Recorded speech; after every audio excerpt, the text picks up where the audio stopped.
बीच मुठभेड़ जारी। शोपियां और त्राल में अब तक 5 आतंकी ढेर।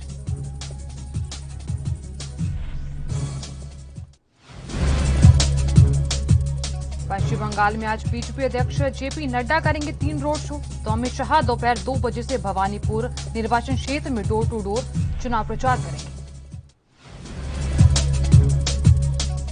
और देश में बेकाबू हुई कोरोना की रफ्तार। एक दिन में आए 1,31,000 से ज्यादा नए केस। 802 मरीजों ने तोड़ा दम। 24 घंटों में आए 61,829 मामले। और दिल्ली मुंबई में नहीं थम रही कोरोना की रफ्तार। पॉजिटिविटी रेट बढ़ रहा सरकार की चिंता।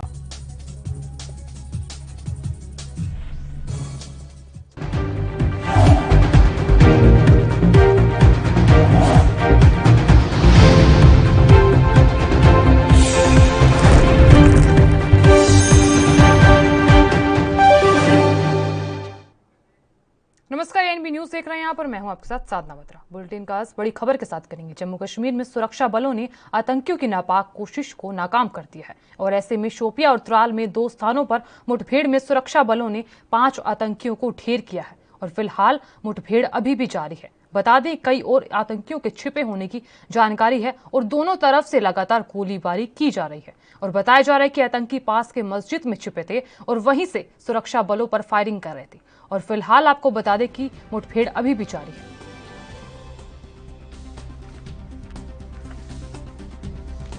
जम्मू कश्मीर में सुरक्षा बलों ने आतंकियों की नापाक कोशिश को नाकाम कर दिया है। शोपियां और त्राल में 2 स्थानों पर मुठभेड़ हुई और इसमें सुरक्षा बलों ने 5 आतंकियों को ढेर कर दिया है। आपको बता दें कि इस मुठभेड़ में 5 आतंकियों को ढेर किया गया है और कई और आतंकियों के छिपे होने की भी जानकारी फिलहाल सामने आ रही है। दोनों तरफ से लगातार गोलीबारी भी की जा रही है और बताया जा रहा है कि आतंकी पास के मस्जिद में छिपे थे और वहीं से सुरक्षा बलों पर फायरिंग कर रहे थे। और फिलहाल अब आपको बता दें कि अभी भी मुठभेड़ जारी है। बता दें आपको कि यहां आतंकियों की नापाक कोशिश नाकाम की गई है। सुरक्षा बलों ने फिलहाल 5 आतंकियों को ढेर किया है। जम्मू कश्मीर के शोपियां और पुलवामा में मुठभेड़ हुई है और फिलहाल इस मुठभेड़ में सुरक्षा बलों ने 5 आतंकवादियों को मार गिराया है। यहां आपको बता दें, सुरक्षा बलों ने आतंकियों की नापाक कोशिश को नाकाम कर दिया है और शोपियां और त्राल में 2 स्थानों पर मुठभेड़ हुई है और फिलहाल मुठभेड़ अभी भी जारी है। सुरक्षा बलों ने 5 आतंकियों को ढेर कर दिया है और मुठभेड़ अभी भी जारी है। और इस खबर पर अधिक जानकारी के लिए हमारे साथ रविंद्र श्रीवास्तव जम्मू कश्मीर से जुड़ रहे हैं। रविंद्र, लगातार मामले भी बढ़ रहे थे और इस बीच अब खबर जो सामने आई है कि जम्मू कश्मीर के शोपियां और पुलवामा में मुठभेड़ हुई है और इस मुठभेड़ में सुरक्षा बलों ने 5 आतंकवादियों को मार गिराया है। फिलहाल के लिए क्या कुछ जानकारी सामने आ रही है? रविंद्र, आप तक हमारी आवाज पहुंच पा रही है? आपको बता दें कि जम्मू कश्मीर में सुरक्षा बलों ने आतंकवादियों की नापाक कोशिश को नाकाम कर दिया है और शोपियां और त्राल में 2 स्थानों पर मुठभेड़ हुई और इसमें सुरक्षा बलों ने 5 आतंकवादियों को ढेर किया हुआ है। उधर भारत और चीन के बीच आर कोर कमांडर स्तर की 11वें दौर की वार्ता होगी और बैठक में गोगरा और हॉट स्प्रिंग इलाके में सैनिकों की जल्द वापसी पर बातचीत होगी और इसी के अलावा देपसांग में लंबित मुद्दों के समाधान पर भी जोर दिया जाएगा। आपको बता दें कि भारत चीन के बीच कोर कमांडर स्तर की 11वें दौर की वार्ता में भारत की ओर से लेह स्थित 14वीं कोर के कमांडर लेफ्टिनेंट जनरल पीजी के मेनन भी शामिल होंगे और इस बीच ये 10वें दौर की वार्ता होगी और इस वार्ता में लद्दाख से जुड़ा अच्छा अनुभव है। ऐसा बताया जा रहा है कि लंबी सैन्य और राजनयिक वार्ताओं के बाद फरवरी में पेंगोंग झील के उत्तरी और दक्षिणी किनारों से सेनाओं और हथियारों को पूरी तरह हटाने के समझौते पर सहमति बनी थी। लेकिन कई पर्वतीय इलाके ऐसे भी हैं जहां पर अभी भी हालात पहले जैसे हैं।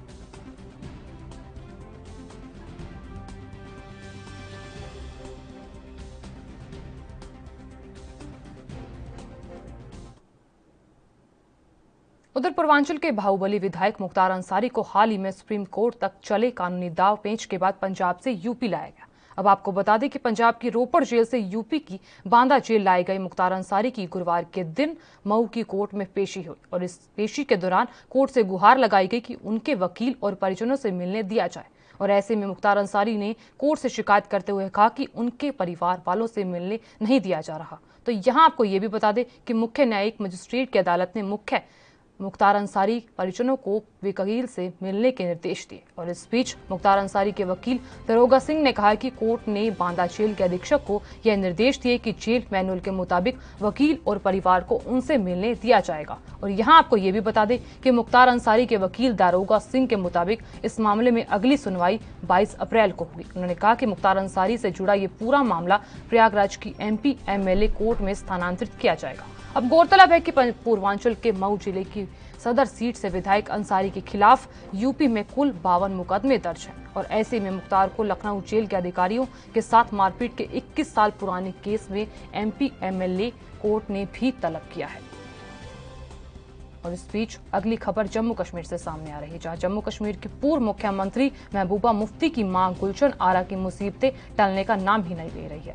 दरअसल सूत्रों से मिली जानकारी के मुताबिक अब ईडी ने मनी लॉन्ड्रिंग के मामले में मुफ्ती की मां गुलशन आरा को पूछताछ के लिए समन भेज दिया है। और बताया जा रहा है कि प्रवर्तन निदेशालय मामले में गंभीर बना हुआ है और साथ ही उन्होंने 15 अप्रैल को PDP प्रमुख महबूबा की मां को समन किया। और यहां PDP के प्रवक्ता ने कहा कि ये महबूबा मुफ्ती समेत PDP के खिलाफ बड़ी राजनीतिक खेल है और जिसके तहत इस तरह की कार्रवाई की जा रही है।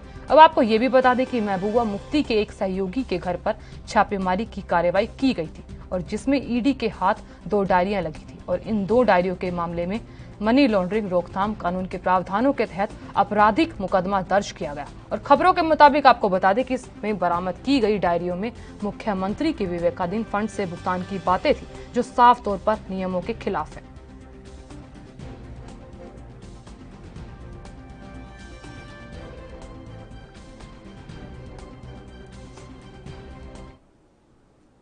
उधर सुप्रीम कोर्ट की ओर से जम्मू में रह रहे रोहिंग्या लोगों को कोई राहत नहीं मिली है और देश की सबसे बड़ी अदालत ने मामले में फैसला सुनाते हुए कहा कि जम्मू में रोहिंग्या मुसलमानों का प्रत्यार्पण तय प्रक्रिया होने के तक नहीं होगा।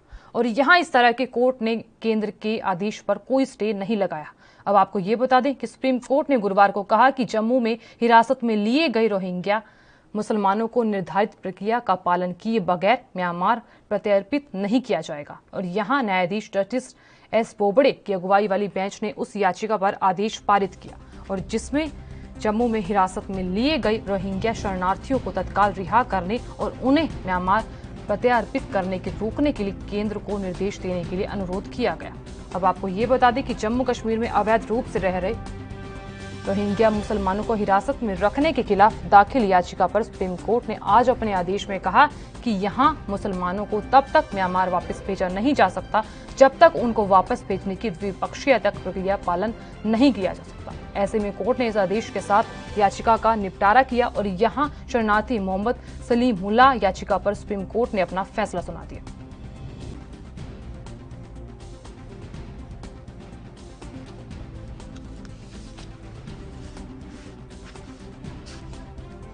यहाँ सुप्रीम कोर्ट की ओर से जम्मू में रह रहे रोहिंग्या लोगों को कोई राहत नहीं मिली है और अब देश की सबसे बड़ी अदालत में मामले में फैसला सुनाते हुए कहा कि जम्मू में रोहिंग्या मुसलमानों का प्रत्यार्पण तय प्रक्रिया होने तक नहीं होगा। और यहाँ इस तरह के कोर्ट ने केंद्र के आदेश पर कोई स्टे नहीं लगाया। उधर हरियाणा के मुख्यमंत्री मनोहर लाल ने प्रदेश के अतिरिक्त उपायुक्तों के साथ एक बैठक के दौरान अंत्योदय परिवार उत्थान योजना की प्रगति की समीक्षा करते हुए निर्देश दिए कि लोकल कमेटियों का गठन किया जाए और ये कमेटियां आय, संपत्ति, देनदारियों और अन्य पहलुओं पर विचार करते हुए 1 लाख करीब परिवारों की पहचान करने में मदद करेगी और इसी के बाद चयनित परिवारों को उनकी स्थिति का विकास करने के लिए विभिन्न सामाजिक कल्याण योजनाओं का लाभ दिया जाए। और यहाँ आपको बता दें कि मुख्यमंत्री मनोहर लाल खट्टर के प्रधान सचिव V उमाशंकर ने कहा कि अतिरिक्त उपायुक्तों को अपने अपने जिलों में परिवार पहचान पत्र कार्ड बनवाने में अनुबंध कर्मचारियों, पूर्व सैनिकों और मजदूरों का सहयोग लेना चाहिए।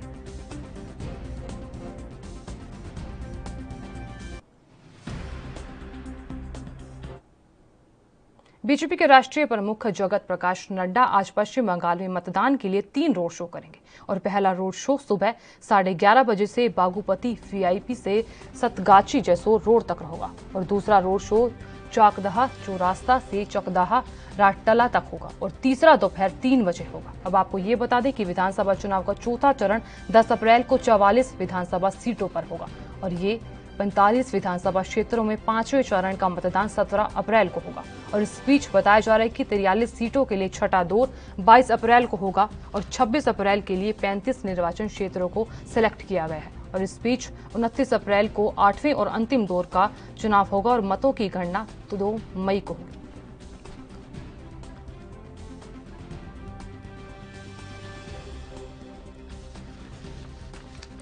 आपको बता दें कि चौथे चरण के मतदान से पहले आज जेपी नड्डा बंगाल में 3 रोड शो करेंगे और इस बीच आपको ये भी बता दें कि आज पहला रोड शो सुबह 11:30 बजे बागुपति वीआईपी से सतगाची जैसोर रोड तक होगा और इस बीच तीसरा दोपहर 3 बजे विजयराम से प्रतापपुर तक होगा। उधर चुनाव आयोग ने पश्चिम बंगाल के भाजपा नेता शुभेंदु अधिकारी द्वारा पिछले महीने दिए एक भाषण में कथित तौर पर सांप्रदायिक लहजा होने को लेकर नोटिस जारी किया। उनसे 24 घंटों के भीतर नोटिस का जवाब देने के लिए कहा गया और यहां चुनाव आयोग के नोटिस में कहा गया कि मामले की केंद्रीय समिति की सदस्य कविता कृष्णन की तरफ से शिकायत आई है, जिसमें आरोप लगाया गया कि 29 मार्च को अधिकारी ने नंदीग्राम में एक जनसभा को संबोधित करने के दौरान नफरत भरा भाषण दिया। तो यहां आयोग ने आदर्श आचार संहिता के 2 प्रावधानों का हवाला दिया है।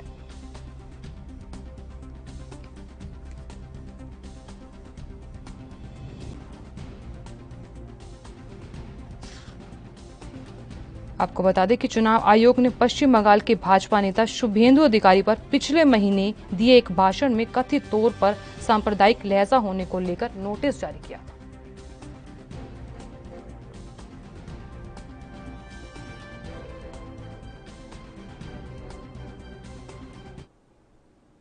उधर पश्चिम बंगाल विधानसभा चुनावों के प्रचार के दौरान पीएम मोदी के एक फोटो मुसलमान युवक से साथ सोशल मीडिया पर वायरल हुआ और उसी तस्वीर को लेकर अब एआईएमआईएम चीफ असुद्दीन ओवैसी ने पीएम मोदी पर निशाना साधा है। तो यहां असुद्दीन ओवैसी ने एक वीडियो ट्वीट करते हुए कहा कि जिसमें वो बता रहे हैं कि पीएम मोदी आखिर उस मुसलमान युवक के कान में क्या कह रहे थे और इस दौरान वो पीएम मोदी और सीए एनआरसी को लेकर भी वार करते दिखाई दी। तो यहाँ असुद्दीन ओवैसी ने पीएम मोदी पर तंज कसते हुए लिखा कि युवक ने पीएम मोदी के कान में कहा होगा कि मोदी जी हम ट्रिपल तलाक के कानून को नहीं मानते।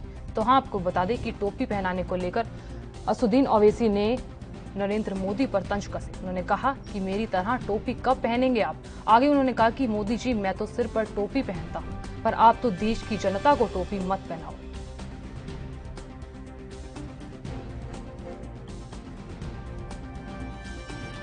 अभी थोड़े दिन पहले अखबार में आपने फोटो देखा होगा, एक मोदी जी के बाजू एक आदमी खड़ा हुआ है, सर पे टोपी है। देखा फोटो आपने? मोदी जी खड़े हैं, सर पे एक टोपी है और उनको कान में कुछ बोल रहा है। देखा ना फोटो आपने? तो मीडिया के लोग हमसे पूछे क्या बोला होगा वो, तो हम बोले तुम सुनोगे? तो बोले बोलो। मेरे को नहीं मालूम कि वो क्या है, कौन है, मैं तो आप जानते, मैं तो नहीं जानता। बोले क्या बोला होगा? तो उसने कान में कहा मोदी जी मैं बांग्लादेशी नहीं हूं। किसी ने पूछा और क्या कहा होगा? तो उसने कहा मोदी जी हम कागज नहीं दिखाएंगे एनआरसी एनपीआर के लिए। फिर किसी ने पूछा और क्या कहा होगा उस लड़के ने मोदी जी को? तो उसने कहा मोदी जी हम ट्रिपल तलाक के कानून को नहीं मानते। और यहां लेंगे एक छोटा सा ब्रेक, बने रहिए एएनबी न्यूज के साथ।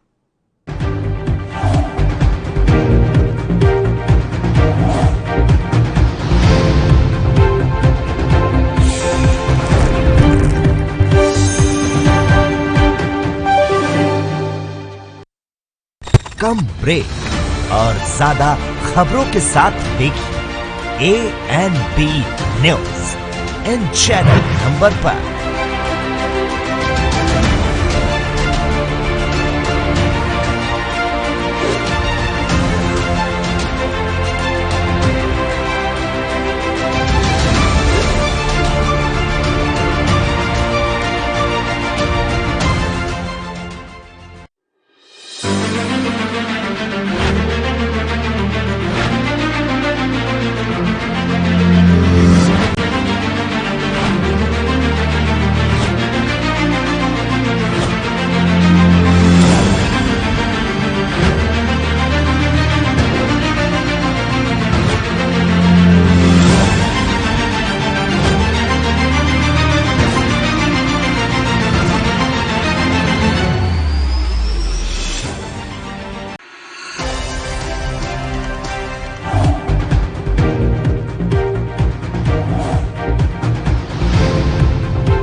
बाद आप सभी का स्वागत है। खबरों में आगे बढ़ते हुए अब बात कांग्रेस नेता तारिक अनवर की करेंगे, जहां उन्होंने बीजेपी पर हमला करते हुए कहा कि उनके कोई भी बयान पर एक्शन नहीं होता, लेकिन विपक्ष के बयानों पर एक्शन होता है। इसके बीच उन्होंने कहा कि कोरोना को लेकर लगातार मामले बढ़ रहे हैं और इस बीच उन्होंने अपनी प्रतिक्रिया भी दी है। आइए दिखाते हैं। लॉकडाउन से पहले खासतौर पर जो गरीब लोग हैं, डेली वेज कमाने वाले लोग हैं, वैसे लोगों की व्यवस्था पहले करनी चाहिए सरकार को। और ऐसे अचानक लॉकडाउन करना एक तरह से उनके परिवार के साथ अन्याय है। उन्होंने बिल्कुल सही कहा है कि प्रधानमंत्री को पूरी छूट है, अमित शाह को पूरी छूट है और योगी जी को पूरी छूट है। जो चाहे वो बोले, जो चाहे वो कहें। लेकिन जब विपक्ष का कोई व्यक्ति कोई बात कहता है तो फौरन उसके ऊपर अनुशासन का और इलेक्शन कोड का डंडा घूमने लगता है। उधर सीएम योगी आदित्यनाथ आज वाराणसी गए और इस बीच बीएचयू सेंट्रल ऑफिस में कोविड की तैयारियों को लेकर आज सीएम योगी ने बैठक की। आपको बता दें कि चिकित्सा शिक्षा मंत्री सुरेश खन्ना गाजियाबाद और नोएडा में व्यवस्था देखी गई और इस बीच वहीं स्वास्थ्य मंत्री जय प्रताप सिंह 2 जिलों में अस्पतालों का दौरा करेंगे।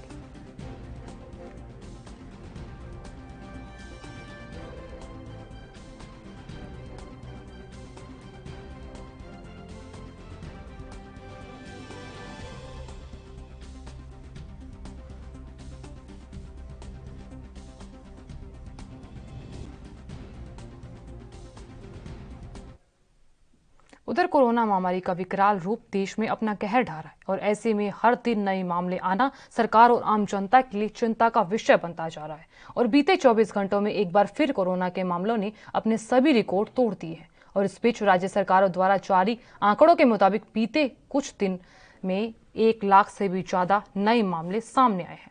अब आपको ये बता दें कि कोरोना महामारी की शुरुआत से लेकर अब तक का ये आंकड़ा सबसे ज्यादा है और पिछले 24 घंटों में 1 लाख से भी ज्यादा केस सामने आए और इस बीच 800 से अधिक लोगों की जान भी चली गई और जबकि 60,000 से अधिक लोग ठीक हो गए हैं। और अब देश में एक्टिव केस की संख्या तेजी से 10 लाख की ओर बढ़ रही है और अभी ये आंकड़ा 9.74 लाख तक पहुंच गया है। और देश में इस वक्त सबसे बुरी हालत महाराष्ट्र की है, जहां बीते करीब 10 दिन से हर रोज 50,000 से अधिक केस सामने आ रहे हैं और बीते दिन भी महाराष्ट्र में 65,000 मामले सामने आए। और इस बीच बताया जा रहा है कि सिर्फ मुंबई में ही 9,000 के करीब मामले सामने आए। और इसी के अलावा दिल्ली की बात करें तो दिल्ली में भी हर रोज के आंकड़ा को बात करें तो लगातार मामले बढ़ रहे हैं। और इस बीच एक दिन की बात करें तो एक दिन में 7,500 मामले सामने आए और पिछले करीब 6 महीनों के सभी रिकॉर्ड कोरोना ने तोड़ दिए हैं।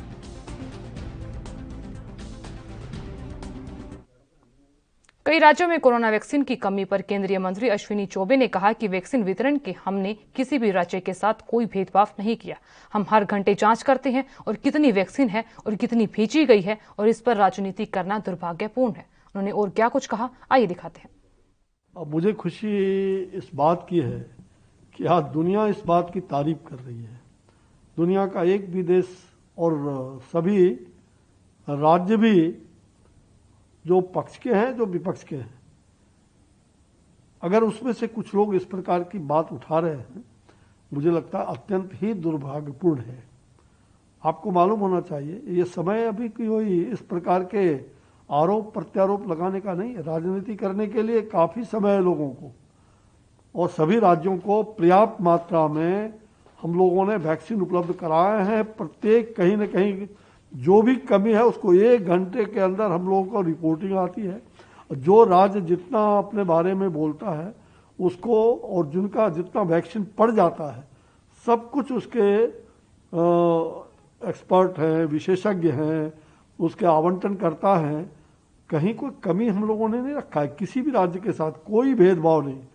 और प्रतिदिन जानकारी उससे ली जाती है, हर घंटे की मॉनिटरिंग होती रहती है। कितना उधर छत्तीसगढ़ के सीएम भूपेश बघेल ने कोरोना संक्रमण के बढ़ने पर युवाओं को वैक्सीन लगाने की मांग की है। तो यहां सीएम भूपेश बघेल ने वैक्सीनेशन की न्यूनतम उम्र 18 साल करने की मांग की। उन्होंने कहा कि केंद्र सरकार के सामने उन्होंने मांग रखी कि सीएम भूपेश बघेल ने इस बीच ये भी कहा कि ये उम्र 18 साल से बढ़ा दी जाए। और इस बीच भविष्य की चुनौतियों के लिए युवा तैयार रहें और यहाँ चुनौतियों के प्रबंधन के लिए देश की युवा पीढ़ी तैयार रहे।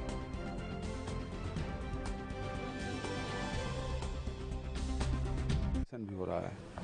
ये बात बिल्कुल सही है कि अप्रैल महीने के प्रथम सप्ताह में मृत्यु अधिक हुई है, लेकिन लगातार हम लोग सारे सामाजिक संगठनों से भी बात किए हैं, उनसे भी सहयोग ले रहे हैं और जहां ज़रूरत है वहां 207 कंटेनमेंट जोन बनाए हैं। रायपुर में, दुर्ग में, बेमेतरा में लॉकडाउन भी कर रहे हैं। लेकिन आज हमने जो मांग की है उसमें 1000 आईसीयू बेड की मांग की है। जितने भी कोरोना से जुड़ी हुई जो दवाइयां हैं, वेंटिलेटर है, इस पे जो जीएसटी लग रहा है उसमें कमी लाने की मांग मैंने प्रधानमंत्री जी से की इस बैठक में। और ये लड़ाई हम सबको मिलकर लड़ना है, ये इस बात की अपील प्रधानमंत्री ने भी की और हम लोग सभी लोगों ने कहा कि ये सबको मिलकर लड़ने की आवश्यकता है।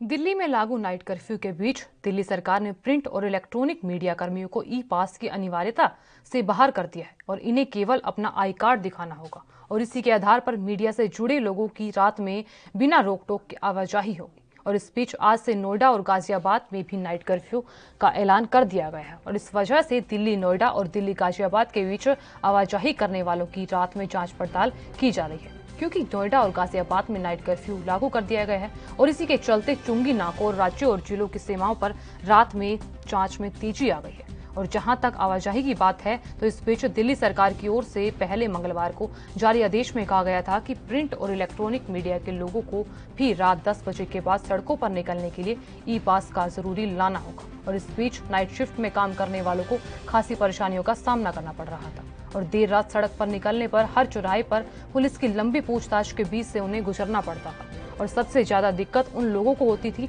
जिनकी आवाजाही नोएडा और दिल्ली के बीच रहती थी। और यहाँ दिल्ली सरकार के इस फैसले से रात में आवाजाही करने वाले मीडिया कर्मियों को राहत मिलेगी।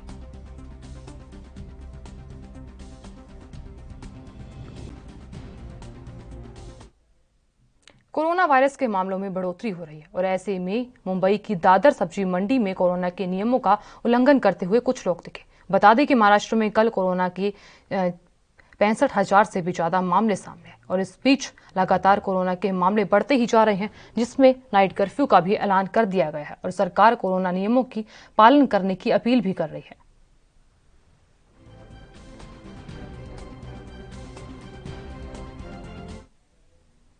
देश भर में कोरोना के मामलों में तेजी हो रही है और ऐसे में कई राज्यों में स्थिति भयावह भी होती जा रही है और देश में अब भी प्रतिदिन सैकड़ों लोगों की मौत हो रही है। और ऐसे में कई हेल्थ एक्सपर्ट सरकार की नीतियों पर सवाल खड़े किए हैं। उनका कहना है कि भारत को पहले अपने देश के लोगों की चिंता करनी चाहिए थी और फिर उनका मानना है कि केंद्र सरकार को पहले यहाँ के लोगों को वैक्सीन देनी चाहिए थी और इसी के बाद मित्रता निभाते हुए विदेशी देशों को वैक्सीन देनी चाहिए थी। यहाँ इस बीच ये भी कहा गया कि कोरोना के बढ़ते मामलों को देखते हुए कई राज्यों ने भी केंद्र सरकार की नीतियों पर सवाल खड़े किए हैं। महाराष्ट्र के स्वास्थ्य मंत्री राजेश टोपे ने कहा कि राज्य को पर्याप्त मात्रा में कोरोना वैक्सीन नहीं दी जा रही और ऐसे में लोगों के बीच संक्रमण फैलने का भी खतरा बढ़ता ही जा रहा है। इस बीच उन्होंने कहा कि राज्य के कई जिलों में कोरोना वैक्सीन की खेप नहीं पहुंची है और इस बीच यहाँ वैक्सीन नहीं पहुंचने के कारण हम केंद्र सरकार से वैक्सीन देने की अपील कर रहे हैं। वहीं मुंबई के मेयर का कहना है कि वैक्सीनेशन की कमी के कारण जिला प्रशासन ने लोगों को वैक्सीन लगाने का काम स्थगित कर दिया है। बता दें कि देश भर में लोगों को कोरोना वैक्सीन लगाने का काम तेजी से आगे बढ़ रहा है और ऐसे में कई राज्यों में बड़े पैमाने पर लोगों को कोरोना वैक्सीन दी जा रही है। हालांकि कुछ जगहों पर कोरोना वैक्सीन के स्टॉक में कमी देखने को मिल रही है। वहीं केंद्र सरकार का कहना है कि सभी राज्यों को जल्द से जल्द पर्याप्त मात्रा में कोरोना वैक्सीन दी जाएगी। यहाँ केंद्र सरकार ने राज्य सरकारों से अपील भी की कि वो 45 साल से अधिक उम्र के लोगों को वैक्सीन का डोज लगवाने के लिए प्रेरित करें।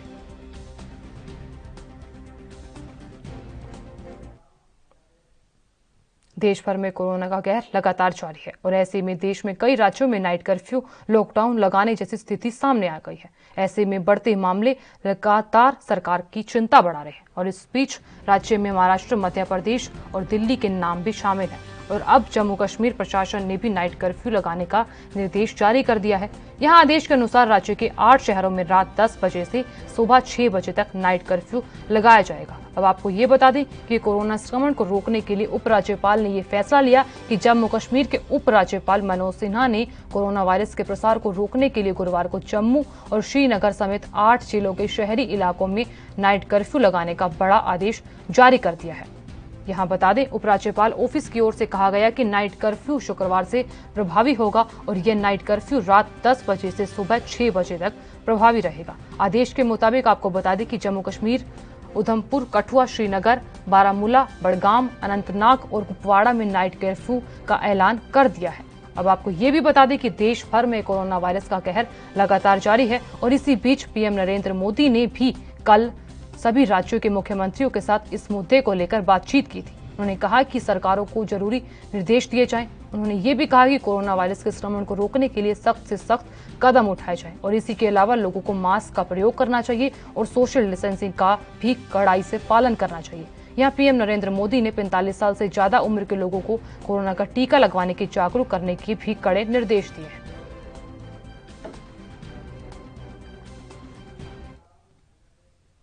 राजधानी दिल्ली में कोरोना का तांडव लगातार जारी है और ऐसे में कोरोना के रिकॉर्ड तोड़ मामले सामने आ रहे हैं और ऐसे में देश के सबसे बड़े मेडिकल संस्थान एम्स ने जनरल ओटी सेवाओं को भी बंद कर दिया है और अब अगली सूचना तक एम्स में सिर्फ जरूरी ऑपरेशन ही होंगे। आपको बता दें कि दिल्ली में लगातार मामले बढ़ रहे हैं और ऐसे में कोरोना के खतरों को देखते हुए एक दिन पहले ही एम्स ने ओपीडी सेवाएं बंद करने का बड़ा फैसला लिया, लेकिन अब जनरल ओटी सेवा बंद करने का भी यहाँ फैसला लिया गया है। अब आपको ये भी बता दें कि जनरल ओटी सेवा अगले आदेश तक बंद रहेगी और सिर्फ जरूरी ओटी ही सेवा जारी रहेगी और इसी के कारण सबसे ज्यादा परेशानी दिल्ली के बाहर से इलाज के लिए आने वाले मरीजों को होगी और यहाँ एम्स में भी कोरोना के मरीज इलाज करवाने के लिए आ रहे हैं और ऐसे में जो लोग कोरोना की चपेट में नहीं हैं वो भी इस वायरस की चपेट में न आ जाएं, इसीलिए यह बड़ा फैसला लिया गया। इस बीच आपको बता दें कि कोरोना के मद्देनजर यह बड़ा फैसला लिया गया है।